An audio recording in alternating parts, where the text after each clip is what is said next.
नमस्कार. नम्रताज रेसिपीमध्ये आपले खूप खूप स्वागत. प्रथम तुम्हा सर्वांना मकर संक्रांतीच्या मनापासून शुभेच्छा.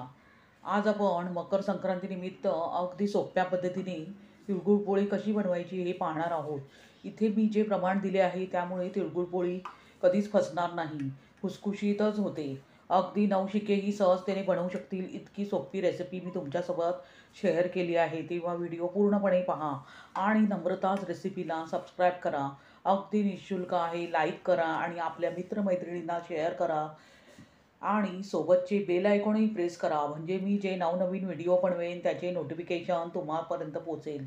चला तर मग जास्त वेळ न घालवता आता आपण रेसिपीला सुरुवात करूया. प्रथम आपण गुळपोळी बनवण्यासाठी पीठ मळवून घेऊया.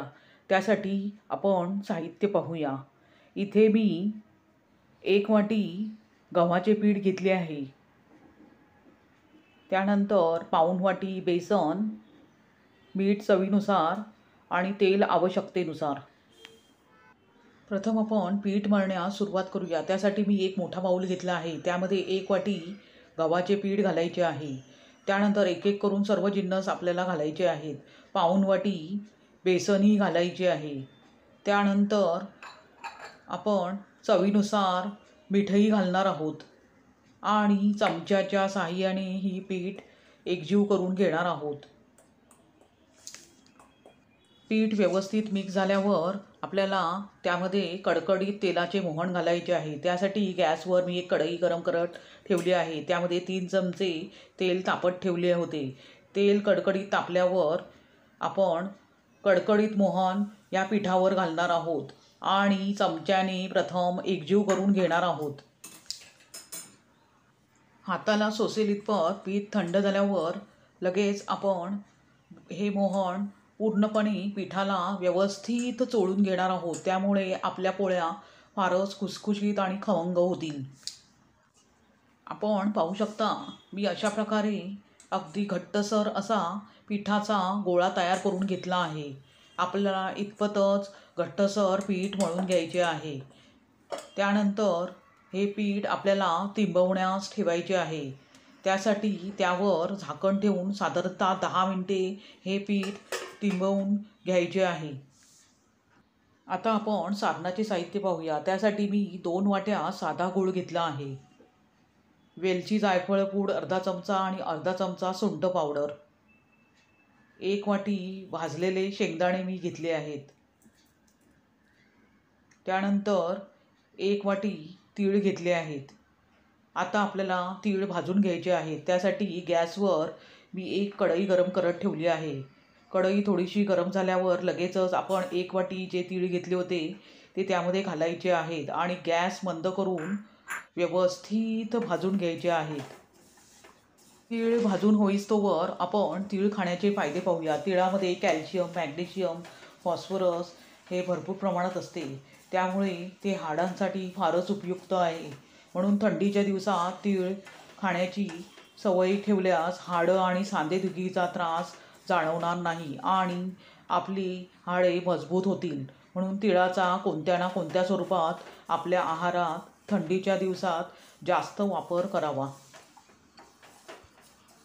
साधारणतः 2 मिनिटांनंतर आपण पाहू शकता तीळ अगदी खमंग भाजून तयार झाले आहेत. आपल्याला इतपतच तीळ भाजून घ्यायचे आहेत. जर जास्त भाजले तर तीळ कडवट होतात, म्हणून इतपतच आपल्याला भाजून घ्यायचे आहेत. आपण पाहू शकता मी तीळ एका परातीत काढून घेतले आहे. आता ते आपण थंड करून घेऊया.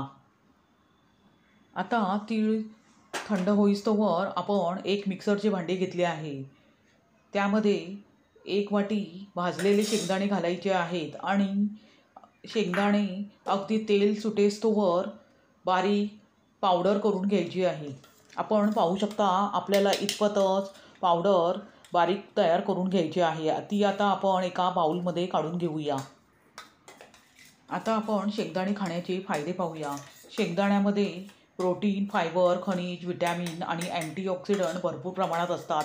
त्यामुळे याच्या सेवनाने त्वचा नेहमी तरुण दिसते. त्यानंतर त्याच भांड्यात तीळ घालून आपल्याला तेल सुटेस्तोवर व्यवस्थित बारीकसर फिरवून घ्यायचे आहेत. आपण पाहू शकता तीळही अगदी तेल सुटेस्तोवर मी मिक्सरमधून व्यवस्थित फिरवून घेतले आहेत. तेही आपण आता या शेंगदाण्याच्या मिश्रणामध्ये आपण काढून घेऊया.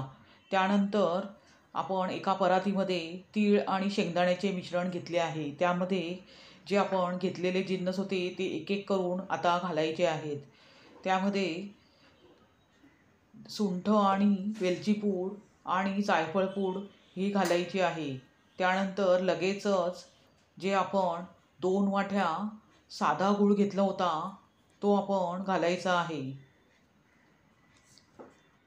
आता हे मिश्रण आपण प्रथम हातानेच व्यवस्थित एकजीव करून घेणार आहोत. त्यामुळे गूळ, शेंगदाणे आणि तीळ अगदी व्यवस्थित एकजीव होतील. आपण पाहू शकता तीळ, शेंगदाणे आणि गूळ अगदी पूर्णपणे एकजीव झाला आहे. तरीही त्यामध्ये गुळाचे कण राहण्याची शक्यता असते, म्हणून हे मिश्रण आपण मिक्सरमधून काढून घेणार आहोत. त्यासाठी मी मिक्सरच्या भांड्यात पुन्हा हे मिश्रण थोडे थोडे करून व्यवस्थित बारीकसर फिरवून घेणार आहे. त्यामुळे तिळगुळाचे हे जे मिश्रण आहे ते अगदी व्यवस्थित एकसारखे होईल. आपण पाहू शकता सर्व मिश्रण अगदी पूर्णपणे मी 2-3 बॅचेसमध्ये व्यवस्थित बारीकसर वाटून घेतले आहे. आता ह्याचा आपण व्यवस्थित गोळा करून घेऊया. आपण पाहू शकता तिळगुळाचे व गव्हाच्या पिठाचे समान असे पीठ तयार झाले आहे. त्याचे आता आपण गोळे तयार करून घेऊया. दोन्ही पिठाचे समान गोळे करून घ्यायचे आहेत. आपल्याला हव्या त्या साईजमध्ये गोळे करून घेऊ शकता. अशा प्रकारे प्रथम मी तिळगुळाच्या मिश्रणाचे गोळे करून घेत आहे. अशा प्रकारे मी दोन्ही पिठाचे गोळे करून घेतले आहेत. आता आपण गव्हाच्या पिठाची पारी बनवूया. अशा पारी बनवून त्यामध्ये तिळगुळाच्या मिश्रणाचा गोळा करून पारी व्यवस्थित बंद करून घ्यायची आहे. अशा प्रकारे तयार झाला तिळगुळाच्या पोळी लाटण्यासाठीचा गोळा. आता आपण पोळी लाटून घेऊया. मी अगदी पातळसर पोळी लाटून घेतली आहे. आता ती आपण भाजून घेऊया. त्यासाठी गॅसवर मी एक तवा गरम करत ठेवला आहे. तवा थोडासा गरम झाल्यावर लगेचच आपण ही पोळी त्यामध्ये घालायची आहे आणि गॅस मंद करायचा आहे आणि व्यवस्थित खरपूस 2 साईडने भाजून घ्यायची आहे. आपल्याला एक बाजू थोडीशी भाजून झाल्यावर दुसरी बाजू अगदी खरपूस होईस्तोवर भाजून घ्यायची आहे आणि वरून तूप सोडून दोन्ही साईडने पोळी पूर्णपणे व्यवस्थित भाजून घ्यायची आहे. आपण पाहू शकता आपली खमंग, खरपूस आणि खुसखुशीत अशी तिळगुळाची पोळी तयार झाली आहे. ती आता आपण एका चाळणीत काढून घेऊया. अशाच प्रकारे मी अजून तिळगुळ पोळ्या तयार करून घेत आहे. नेहमी तिळगुळ पोळी भाजून झाल्यावर एका जाळीवर काढावी. अशा प्रकारे तयार झाली तिळगुळ पोळी. ती आता आपण सर्व करूया. आता आपण तिळगुळ पोळी संबंधी टीप पाहूया. तिळगुळाची पोळी बनवताना आतील स्टफिंग मिक्सरमधून बारीकसर वाटून घ्यावे, नाहीतर गुळाचे जर त्यामध्ये कण राहिले तर पोळी लाटता येत नाही. तिळगुळ पोळी बनवताना गॅस लो करूनच भाजावी, नाहीतर पोळी करपण्याची शक्यता असते. तिळगुळाची पोळी बनवताना प्रथम कडेने लाटावी आणि आतील बाजू जाडसर ठेवावी. त्यामुळे पोळी व्यवस्थित फुगते. इथे जे मी बेसनाचे प्रमाण दिले आहे त्यामुळे तिळगुळ पोळी फारच चविष्ट होते. तुम्ही बेसन भाजूनही आपण ह्या तिळगुळाच्या पोळीमध्ये वापरू शकता.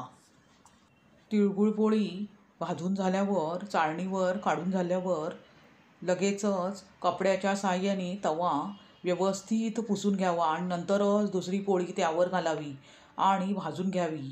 अशा प्रकारे तयार झाली तिळगुळ पोळी. ही पोळी 15 दिवस आरामात टिकते. तुम्हाला ही रेसिपी कशी वाटली ते कमेंट करून सांगा आणि नम्रताज रेसिपीला सबस्क्राईब करा. अगदी निःशुल्क आहे. लाईक करा आणि आपल्या मित्रमैत्रिणींना शेअर करा. पुन्हा भेटूया अशाच नवनवीन रेसिपीसह. धन्यवाद.